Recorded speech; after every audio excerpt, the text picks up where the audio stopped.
תמותנה וחסדי מאיתך לא ימות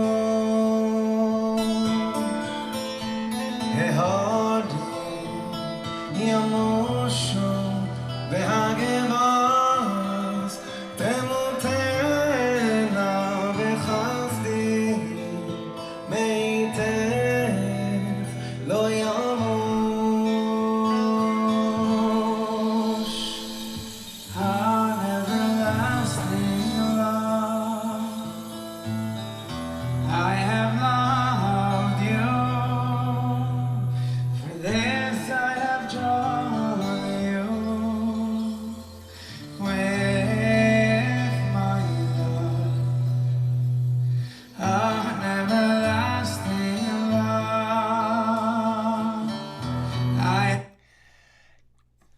Guten Erev Shabbos, my holy sisters and brothers. It's Friday afternoon. We're looking forward to Shabbos beginning tonight. What a beautiful duet that was. I wanted to let it keep playing, but we're working our way through Eitan Katz's album Live in Jerusalem, and there he brought his brother Shlomo Katz, whose music we so often feature here on the show. They were performing together. I've seen them both perform many times. I don't think I've ever been present when they were performing together. So please, God, smile on me and give me that privilege someday soon. How's everybody doing? Let's light up the darkness. Who is with us as we gather to do a little beautiful pre-Shabbos learning? Yehudit! Shalom, Nina, Sal, and everyone from Florence, South Carolina. May all of you have a restful and rejuvenating Shabbos. Amen. Francisco in California, Tom in Pennsylvania, Paula in Chicago, John in Maine, Pauline in Arkansas, PK in Colorado, Lindsay in Cincinnati. Over there on the YouTube side, Marjorie in Georgia, Lynn in North Texas. Welcome, everybody. You may have noticed I'm wearing a USA hat. I don't know if I shared this already on the show, but I know that I shared before I went to the tryouts last month, I guess already 2 months ago because today's October 1st, but in August, I went to the tryouts in Florida for the Masters golf team going to the Maccabiah Games next summer. It should have been this summer, 2021, but for COVID, it was postponed a year. So the Maccabiah Games will be happening in Israel, God willing, next summer. I had the great privilege of going to the Maccabiah Games in 1985 as a rower, a member of the rowing team, USA rowing team. And I went to the Pan Am Maccabiah Games as a golfer in 2015, which were held in Santiago de Chile, where I was born. And the golf course was actually created by my great uncle, because it was a place in Chile. The Jews weren't allowed to golf at the the snooty golf club of the non-Jews, and so they created their own club. My great uncle wasn't even a golfer, but he created that club so that the Jews would have a place. And so it was a big deal and a great story to go back to Chile. And for the Pan Am Games, the competition wasn't quite as stiff to make the team. But for the worldwide Maccabiah Games, those tryouts were quite difficult. I'm an okay golfer. I'm a pretty good golfer. I'm not a great golfer. I really worked hard. I practiced hard. And I did my best to make the team. And I told everybody, and I formulated this, my own intent. I mean, what I really do is this, right? I'm the accidental Talmudist. I'm also a writer-director. Nina and I are a screenwriting team, and I make movies, and we're actually preparing our next feature film right now. But I really wanted to get on that team and accompany the athletes to Israel, because I remember so clearly when I went as a 20-year-old in 1985, and I had a phenomenal experience. But back then, I was very disconnected from Torah and from Judaism. I was not an observant Jew in any way. And I had a fantastic experience, and I had a real like sort of bonding experience with Israel, with the nation of Israel, with the land of Israel. I loved it. But it's not like I really connected to Torah when I came back. It just, was a great experience that I think really helped set up my future when I eventually found my way back. But it was, it was a great experience. I wouldn't call it a spiritual experience that I had. And I thought to myself, if I could make this golf team, I want to get the opportunity when we're in Israel to talk to the other athletes, ideally to address the entire United States delegation. Back then, 500 athletes went from the USA. We had our own 747. And now it's even much bigger. I think there's like 800 or 900 athletes, plus all their coaches, et cetera, and all the staff. A huge delegation from the US. And I thought, wouldn't it be amazing if I could get a chance to give a talk a little bit about my journey, the accidental Talmudist journey, why Torah and the tradition and the land of Israel have so much to say to us in modern times. So often modern sophisticated people think they don't need religion, don't need faith. And when they learn what it's really all about, they learn, oh my God, this is incredibly deep, profound, sophisticated, intellectual, satisfying, rejuvenating. It provides so much. When we give to God, God gives us back so much.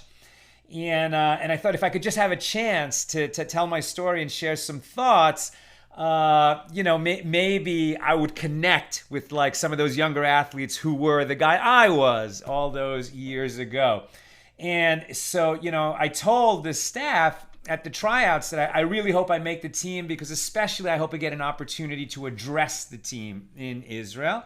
And the chairman of Maccabi USA, Lou Moerman, was there at the golf tryouts. He's the chairman of all the Maccabi USA movement going to Israel next year. And I got a chance to have dinner with him and really talk to him about my story and why I think it would be important to share my story in Israel. And by then, when we were having dinner, it was already starting to become clear that I wasn't going to make the golf team. I just wasn't good enough. I'm getting better, I got to say. I love golf, and I'm really learned playing that inner game. But it was like the tryouts were too soon for me. At any rate, I really talked to him about it and said, even if I don't make the team, I wonder if there's some way that I could be brought as a speaker. Well, the weeks went by. Apparently, I made an impression, and they were talking about me and how they could include me and bring me in. And today I got the official offer. I didn't make the Masters golf team go to the Maccabi Games next summer, but I was invited to coach the team. Isn't that amazing? It sort of makes sense in golf. It's not like I'm going to be working with the other golfers on their swing. I'm sure they're better golfers than me. But I've always been a teacher, and especially since I study the inner game of golf, I'm able to... I know that I can say to people, here's something you might want to become aware of, not because I'm such an expert golfer, but because then they can learn themselves. This is actually the law of awareness works in everything. Whatever sport you're trying to learn, whatever skill you're trying to learn. Timothy Galloway, who writes The Inner Game of Golf, Inner Game of Tennis, Inner Game of Business Management, says that, sort of anybody who cares about you and what you're doing can sort of observe you for a while and say, well, what I noticed, what stood out to me is such and such, and then not tell you what you should do to fix it, but now that you become aware that you're doing something maybe you weren't aware that you were doing, you start to pay attention to it yourself, and then your inner person, really your soul, starts to make the corrections for you if you trust your inner self to do that. So often we have these voices of fear and doubt telling us how we should be doing, how we're falling short, creates tension, and then actually totally undermines what we're trying to accomplish. So I think I have what to contribute even as a coach, and certainly I will be there to help the athletes get to where they're going, do what they need to do, the pep talks, etc., and the kind of accidental Talmudist spiritual. We're in Israel, let's learn about the Holy Land. I can certainly do that. But it seems like I'll be a member of the delegation and they're going to create an opportunity for me to address the whole delegation, which was what I asked God to enable me to do. And against all odds, I didn't make the team, and now I'm invited to coach the team. It seems to be happening. I'm sharing this story because I think that, sometimes if you really make it, not about yourself, but you have something to give, something that you can contribute, and you put it out there. You enroll others in what your objectives are, your worthy objectives, what you're trying to do, and let them know what you're trying to do. Then the thing starts to acquire a reality and sometimes an inevitability, and then it happens. So I just wanted to share that with all of you, my pals. I know I told you when I was going to the tryouts, and can you believe it? So I'm very excited about that. Okay, let's get into today's learning. Where are we holding? This is Tractate Beitzah, the laws of festivals. We are in chapter 4. Today we're doing page Lamed Aleph, right? Page 31. And we'll be covering Mishnahs 3 and 4 and starting our discussion of Mishnah 5 here in chapter 4. So let's get to it. Again, the sages are defining, on festivals, we can do the work of preparing food, even though we couldn't do that on Shabbos. So since we're cooking, we could make a fire so that we can cook. We can slaughter an animal so that we can cook it. But as we've seen, you can't trap an animal on the festival. You should have done that before the festival. And you can make a fire for cooking, but how many steps back does that work, right? Can you chop down a tree on a festival? No way. We know we can't do that. That's going to be like harvesting. You can't cut any living thing from the ground, nor can you pull vegetables out of the ground on the festival. You can't do that. But you can make a fire. Can you chop wood? Can you gather wood for kindling? And then the bigger pieces, can you chop them? We're going to be looking at that question today. One may bring wood chopped from a tree the previous day, right? So you chopped it off a tree before the festival. You can't do that on the festival. You may bring wood chopped from a tree on the previous day from an unfenced field, but only from that which has been gathered into a pile before the festival for the purpose of using it for kindling. However, scattered wood is muktzah and may not be handled, right? So twigs, grasses, well, not grasses, but pebbles, rocks, we've discussed that before. They're muktzah, they're set aside. You can't pick them up on the holiday. You can't even touch them. But what about twigs that you want to use for kindling? Could you go out and gather sticks to use we can kindle a fire.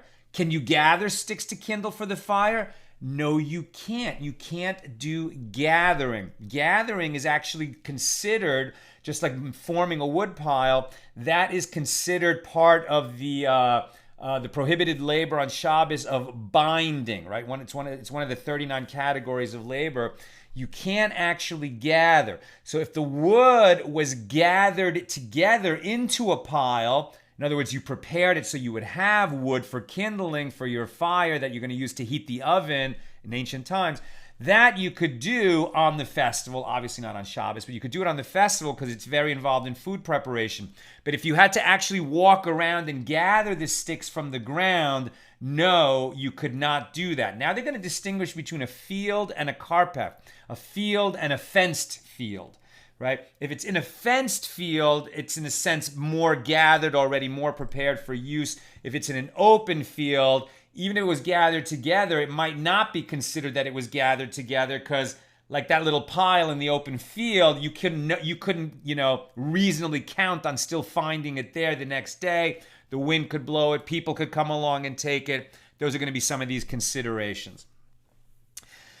And if one brings wood from a karpef used for storage, so we're gonna talk about what is a karpef. He may bring even from the scattered wood, as it is considered a guarded courtyard rather than a field. So this fenced-in enclosure, there, if the sticks were spread out on the ground, it seems like it's okay, even if they weren't gathered together, because that's considered that they were in a guarded place. Not just anyone could come along, not a wind could easily come along and blow away that pile of kindling wood. As it is considered a guarded courtyard rather than a field, and one does not remove even scattered items from his mind if they are stored inside such an enclosure. The Mishnah explains what is a karpef. It is any enclosure that is near a city, but if it is far from a city, it is considered a field. Now, that's not a proper definition of a karpef. In other words, they're talking about which karpef qualifies for this law that we're talking about now, where you could gather wood from it on a festival to use for kindling in your food preparation. So a karpef could be near a city. A real karpef could be near a city, could be not near a city. But for these purposes, it's only going to count if it is near a city. If it's too far away from the city, they're saying it's not going to count for these purposes. And if it's too far from the city, it's considered a field. This is the statement of Rabbi Yehuda. Rabbi Yosei says, any fenced place into which one can enter only with a key, this is a karpef.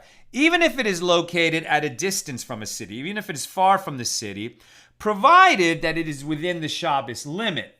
The Shabbos limit meaning you can only walk a certain distance on Shabbos, right? 2,000 cubits away from where your Shabbos dwelling is.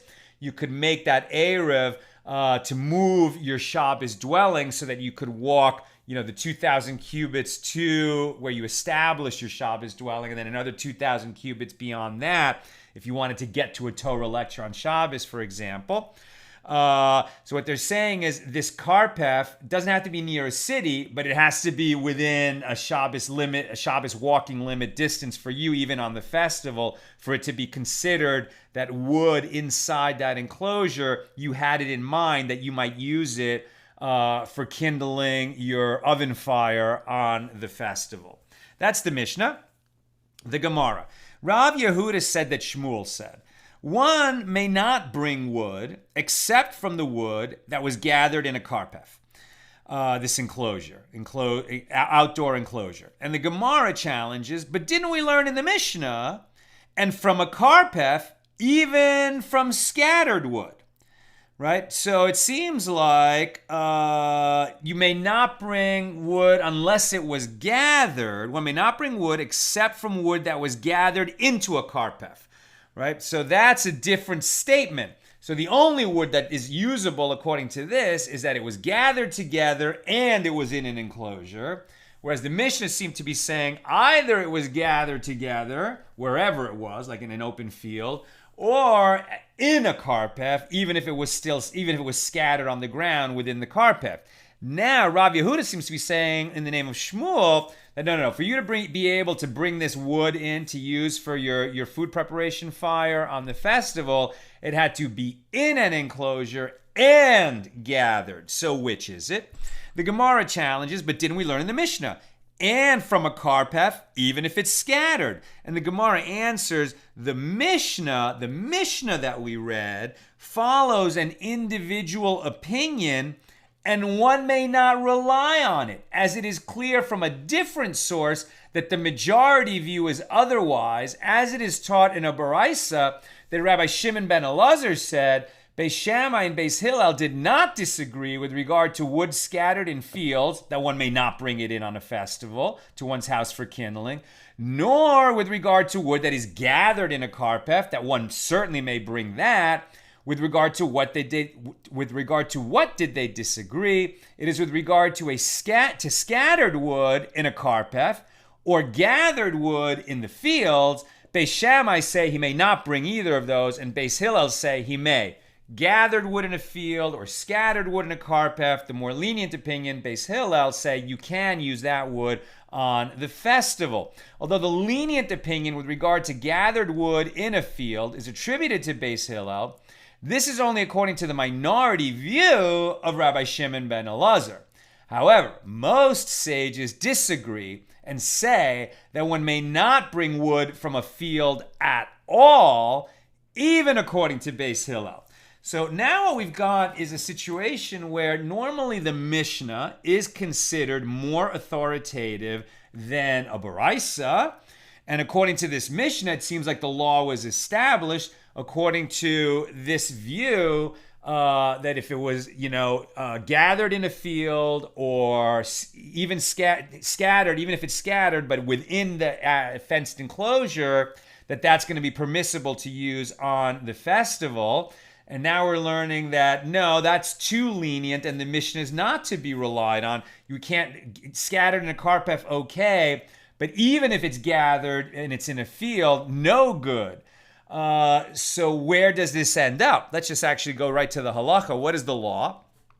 It is prohibited to bring wood from a field, even if it had been gathered on the eve of the festival. So this directly contradicts the Mishnah, and this is where the law ended up. However, one may collect wood from that which was brought indoors as kindling, although some prohibit even this. Similarly, one may take wood that is before him in a courtyard, but he may not gather it together. One may bring, so you could pick up sticks from a courtyard, certainly not from outside a private courtyard. Those are muktzah, but in the courtyard seems like, okay, you could pick them up, but you can't walk around gathering sticks. It's like you could pick up one, walk it to your fire, pick up another, walk it to your fire, but you can't do the prohibited labor of gathering, right? That's going to be a no-no. But he may not gather it together. One may bring in wood that has already been gathered and placed in a fenced karpef. That's what we expected. Some even permit one to do so in a karpef that is not fenced and closed. So what does that mean? Some kind of, it's not fenced, but it's some kind of enclosure. And this applies only if it is within the Shabbos limit. Otherwise, you can't walk too far for it. Otherwise, it's prohibited in accordance with the opinion of Shmuel and Rav Yosei, whose opinion is understood as a leniency. Rava said with regard to reed leaves and vine leaves, although they are gathered together and placed in the same spot, since if a wind comes, it will scatter them, they are already considered scattered and they are therefore prohibited. You could make nice kindling out of dry leaves, but even a pile of dry leaves, no good. You needed to bring that indoors or wherever your oven is, like, in a basket or something. Just a pile of them is not going to cut it because you didn't prepare them well enough for the festival, since a wind could have come along and blown them away. Given that they are likely to be scattered in the wind, it's considered that one is not intending to use them. However, if one placed a vessel on them the day before to prevent their being scattered in the wind, it seems well and it would be permitted. That's going to finish our discussion of Mishnah number 3. We go to Mishnah number 4. One may not chop wood on a festival, neither from beams intended for construction, nor even from a beam that broke on a festival, although it no longer serves any purpose, right? So wood that was going to be used for construction, we understand, we've covered this before. No way you're going to be thinking that construction grade wood is something that you would be using for a fire during the festival. So it's considered muktzah. You can't touch it. You can't use it on the festival. What about wood that was prepared for construction, but it broke? Right? They're calling it a beam, but it could be like any wood that might have otherwise been used for construction, but it broke, and now it has no use in the world of construction, but it could still be used as firewood. Okay, if it broke before the festival, then you might think that you had it in mind to use on the festival as firewood. But if it broke during the festival, this is like the egg that was laid at the very beginning of this tractate Beitzah, which is named after the egg. the egg that came into being during the festival, its nolad, it didn't exist before the festival, so it wasn't prepared for use during the festival. And therefore, this newly, this beam that broke and could be used as firewood, but it didn't exist before the festival in that form, so it's not prepared for use and it cannot be used. And therefore, you can't chop it in any manner whatsoever to break it down to put it in your oven as firewood. And one may not chop wood on a festival. Now, that's not an absolute. It says one may not chop wood. So, okay, you can't, no wood chopping. But actually, the sentence continues. One may not chop wood on a festival, neither with an axe, nor with a saw, nor with a sickle, as these are clearly craftsmen's tools that are used on weekdays. Rather, one may chop only with a cleaver. Using this tool differs greatly from the weekday manner in which wood is chopped. And that's the Mishnah. So now what we're seeing is, okay, we know that we might have to build a fire on the festival. And if we don't have that fire, we're not going to be able to roast our meat and vegetables, and we won't be able to have the rejoicing in the festival that the sages want us to have. So you certainly should have prepared your firewood for the cooking before the festival started. That's what you should have done. Chop the wood, got the kindling, put them in a place where it won't be blown away by the wind. That's it. But you didn't do that. So, or more guests came than you expected, and you need to cook more than you expected, so you need more firewood than you expected. What can you do? In terms of wood that was set aside from use on the festival, you're not going to be able to make firewood out of that. Neither construction wood nor even broken construction wood that only broke during the festival. If it broke before the festival, okay, that is set aside. It is available to turn into firewood, but it's not going to fit in the oven as is. It needs to be cut down. But using an axe to chop the firewood, that's too much like a weekday work activity, and the sages say no.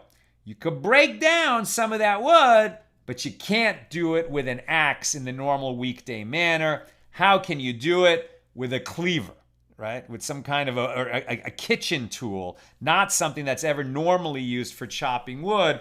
You could use that in that unusual manner of chopping wood so that you would have some wood to put in the oven. Gemara. The Gemara wonders at the wording of the Mishnah. But didn't you say in the first clause of the Mishnah that one may not chop beams at all on a festival, ostensibly due to the extra effort involved? Why then does the Mishnah later define how one may chop and even permit the use of a cleaver? And Rav Yehuda said that Shmuel said the Mishnah is actually incomplete, and it is teaching the following.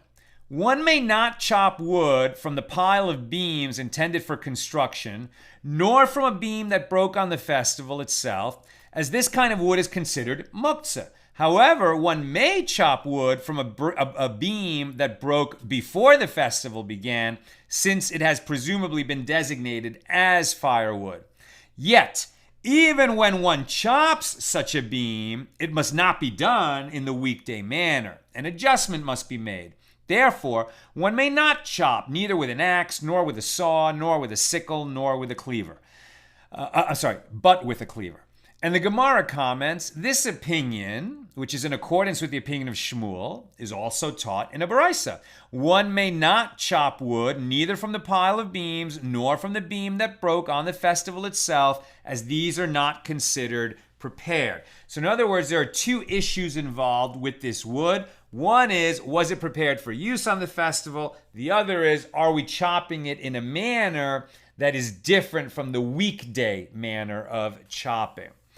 It is taught in the Mishnah that even when it is permitted to chop wood on a festival, one may not do so with an axe. Rav Chanana bar Shalemia said in the name of Rav, they taught this prohibition only with regard to a case where one chops with its female side, i.e. the broad side of the axe, as was normally done. But if one chops with its male side, the narrow side, this is permitted because it is an unusual manner of chopping. So just so you get this picture in your head, they've got a little photograph here of kind of ancient Roman axe heads from approximately that period in history. And so what they're saying is that the broad side, what you normally chop with, that's called, for whatever reason, the female side of the axe. I'm not even going to comment on that. And the narrow side, the other end of the axe head, that's called the male side. I don't know why they're using those definitions, but there it is.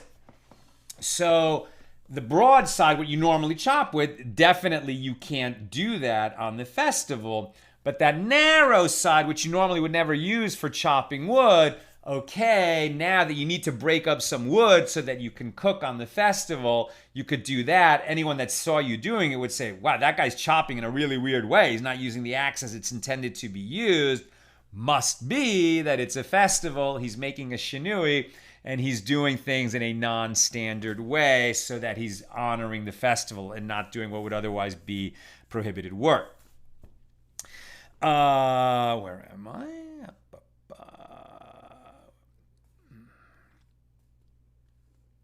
With the female side, the broad side of the axe, as was normally done. But if one chops with the male side, i.e. the narrow side, this is permitted because it is an unusual manner of chopping. And the Gemara challenges this, saying, it is obvious that one may do so in this unusual fashion, as we learned in the Mishna, that it is permitted to chop with a cleaver. And chopping with the narrow side of an axe is similar to chopping with a cleaver. And the Gemara explains, it was necessary to teach this law, lest you say, this applies only to a cleaver, as it is narrow on both sides. But with regard to a tool that is an axe on one side and like a cleaver on the other, one might say, since this side, that which is like an axe, is prohibited, the other side, even though it is like a cleaver, is still prohibited because that whole tool is prohibited. Rav therefore teaches us this law to show us that the cleaver side is in fact permitted. Right? So here, we have to be careful with the translation. When I get an image of a cleaver, right, I think of that big butcher's broad, very broad piece of metal with a long sharp edge, heavy, that is used for breaking bones, right? And maybe that's what the reason they're calling this a cleaver is because it was used for that same idea. But it seems like what they call a cleaver is almost more like a pickaxe, and it has a narrow end on both sides, and maybe that's how they got the leverage to chop bones, but it's not the butcher's cleaver the way we see it. So we just have to be careful with these translations, what it is that is intended. What is the law on this question? One may not chop wood for fuel apart from large pieces that are needed for the festival. An axe may not be used for this purpose. Rather, only the narrow side of a cleaver may be used in accordance with the second explanation of the Gemara. Some claim that since no one nowadays has the requisite expertise to identify these vessels, right? That's why the translation problem is a real one, right? Like exactly what do these terms mean? What did they mean to the sages 2,000 years ago? People are unsure now. And since no one has the requisite expertise to identify these vessels, one should use only a knife, which certainly constitutes chopping in an unusual manner, right? I mean, we live in a time where we don't have to chop wood in order to cook food, usually. But, if you found yourself camping on the road and it was a festival, ideally chop the wood before the festival began. But if you didn't, okay, you could cut some wood. You couldn't cut it off a tree, right? You should have gathered it before. You can cut some pieces to fuel your fire, but you can't use the axe on the festival. And some teach this law in relation to the latter clause, and I'm almost done, so if you have questions or comments, get them in.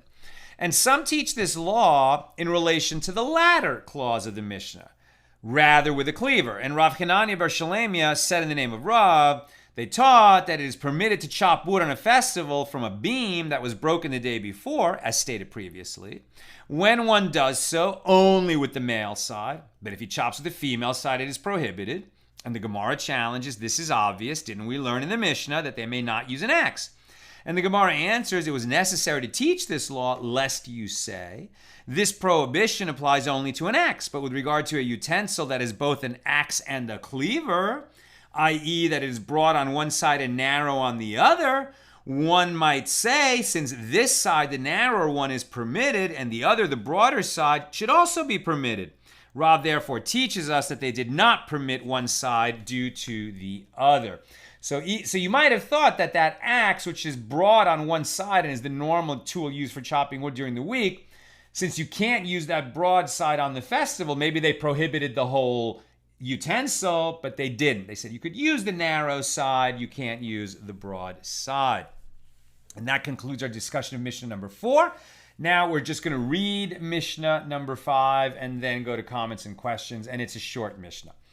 If there is a house that is filled with produce and locked on all sides, and a hole formed in one of its walls or its roof, one may remove produce through the hole, through the place of the hole.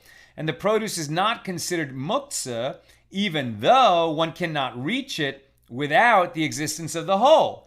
And Rabbi Meir says one may even make a hole ab initio and take produce through that opening, which would seem to be the minority opinion. So like it's sort of like you got a farmer with a silo, right? And the silo is all closed up. And that he only takes grain from his silo, during the week as part of the commerce of his farm. So let's say that, whatever happened, the food that he was planning to serve got used up. And now he's thinking, you know what, I'm going to need some of the grain from that silo for whatever reason for the festival needs. You might think, well, everything in that silo, it's food, but it wasn't prepared for use on the festival. It should be muktzah. He can't take anything out of it. But it turns out that there was an opening he wasn't aware of. Can he reach in and take some? Because we're talking about food itself, they're going to say it's permitted, but you can't make that hole. That hole somehow, he didn't know about it or it came into existence some other way. But if he made the hole, then it would be prohibited. Rabbi Meir would permit him to make the hole. But we'll learn more about that tomorrow night with God's help after Shabbos ends. Okay, let's go to comments and questions.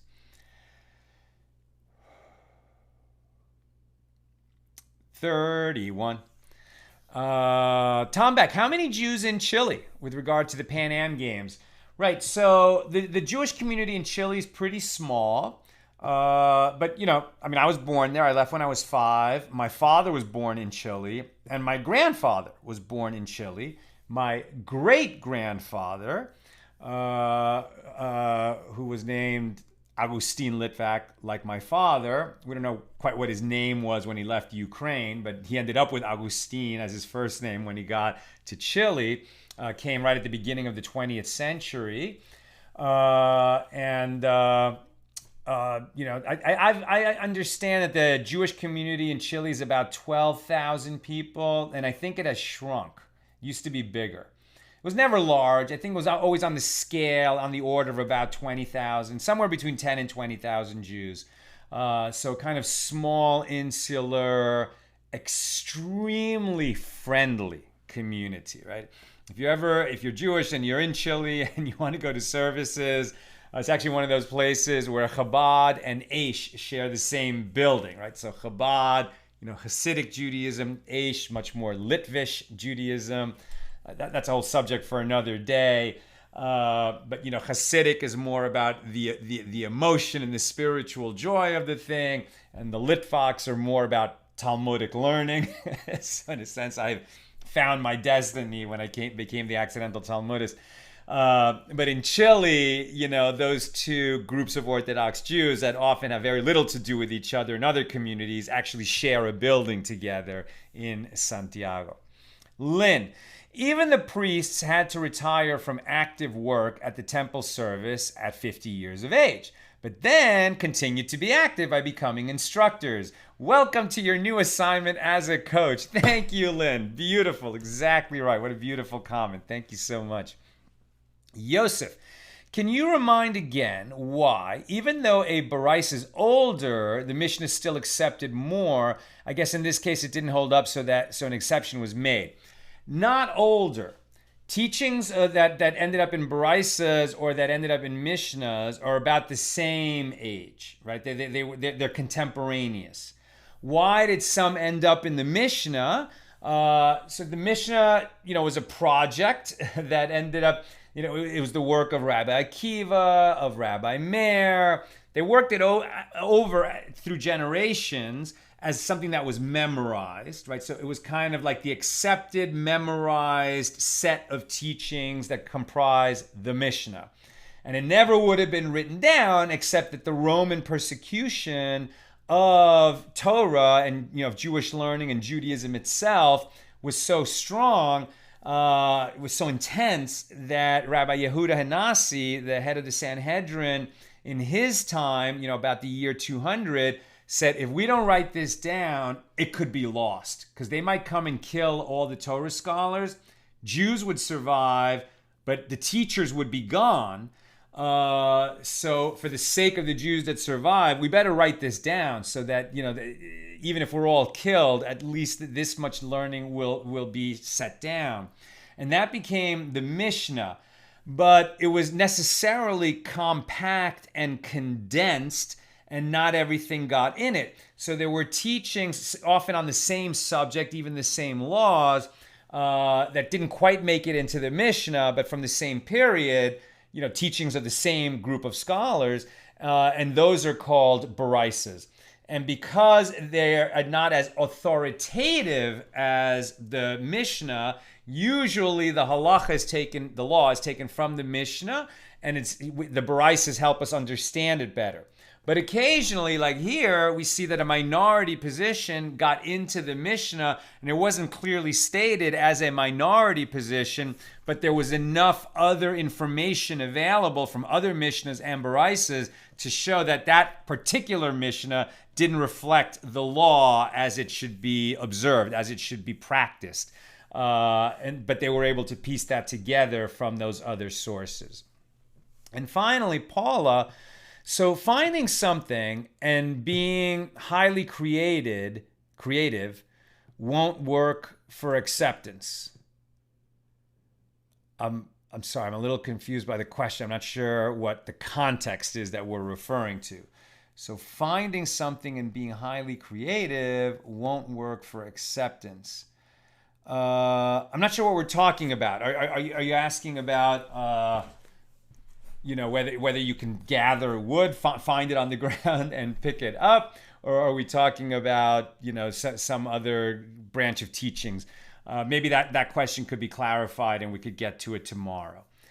Okay, my friends, it's been great learning with you, sharing a little bit about my story, and excited now to go into Shabbos. This is Shabbos Bereshis. So we, all year long, we work our way through the Torah. And on Wednesday, this past Wednesday, we celebrated Simchas Torah, where we finished reading the yearly cycle of the Torah and started again. And so this Shabbos, this week, we're in the first Torah portion of the year. And we'll be working our way through the book of Genesis for the next how many weeks. And what's always difficult for me about this time of year is that Genesis it's so rich. Each Torah portion contains so many little stories, and it's like we move past them too quickly, right? I mean, even just the 6 days of creation, like you can bore in and spend hours talking about each one of those days. By the way, highly recommend Jerry Schroeder's book, good friend of mine, MIT physics professor, who looks at the biblical account of creation and sort of squares it with cosmological Big Bang physics. Fascinating work, if that interests you, called Genesis and the Big Bang. But, we could spend so much time talking about that, but then we go right into the creation of man and woman and the Garden of Eden and what exactly is the nature of the sin that they committed and how did they blame each other? What was the serpent's role? Suddenly they're out. We have the cheruvim, often translated into English as a cherub, right? A cherub is a horrible translation, the way we understand it, these little angel babies with pudgy cheeks, right? The angels known as Keruvim, who are set outside the gate to the Garden of Eden with the ever-turning flaming sword, are badass warrior angels. They're not cute little pudgy cheek babies. And they must have been doing a good job, because none of us have ever, humanity has never found its way back to the Garden of Eden and passed through those gates. There's a lot to talk about in there. Then we get into Cain and Abel. And the beautiful interpretation of that you can find Robert Steinbeck in East of Eden. There's just so much to talk about, and these stories just fly past us. So, this is a great time of year to make a little bit of time every day to read a portion of the weekly Torah portion and kind of let it wash over you. Let it pull up thoughts. Maybe look up a few commentaries. It's just so rich. So I bless us all that we should find a little bit of extra time for Bible study, especially in these coming months, the book of Genesis, and just give ourselves a little time to learn from the patriarchs and matriarchs and all these biblical characters who are just fascinating. Good Shabbos.